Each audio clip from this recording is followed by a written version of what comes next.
47,000 பேர் கொல்லப்பட்ட Israel Hamas இடையேயான 15 மாத கால போரை முடிவுக்கு கொண்டுவர போர் நிறுத்த உடன்படிக்கை எட்டப்பட்டுள்ளது. இஸ்ரேலுக்கும் ஹமாஸ் அமைப்பினருக்கும் இடையே போர் நிறுத்த ஒப்பந்தத்தை உருவாக்க எகிப்து, கத்தார் போன்ற நாடுகள் பல மாதங்களாக முயற்சிகள் மேற்கொண்டு வந்தன. இதன் பலனாக காசாவில் உள்ள டெய்ர் அல் பலாஹ் நகரில் நடைபெற்ற பேச்சுவார்த்தையில் இருதரப்பும் போர் நிறுத்தத்திற்கு இசைவு தெரிவித்துள்ளனர். இந்த போர் நிறுத்தம் ஞாயிற்றுக்கிழமை முதல் அமலுக்கு வருகிறது. இந்த ஒப்பந்தத்தின்படி பிணை கைதிகளாக பிடித்து வைத்துள்ள இஸ்ரேலியர்களை ஹமாஸ் அமைப்பினர் விடுவிக்க உள்ளனர். முதற்கட்டமாக 33 பேரை ஹமாஸ் இயக்கம் விடுவிக்கும் என்று மத்தியஸ்த நாடான கத்தார் பிரதமர் ஷேக் முகமது பின் அப்துல் ரஹ்மான் தெரிவித்துள்ளார்.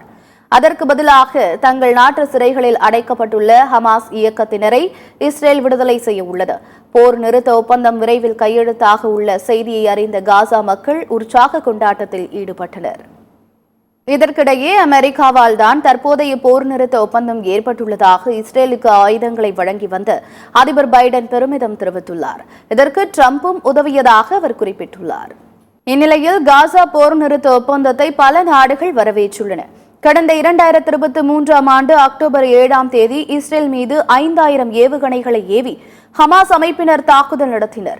இஸ்ரேலுக்குள் புகுந்து சரமாரியாக சுட்டதில் 1200 இஸ்ரேலியர்கள் கொல்லப்பட்டனர்.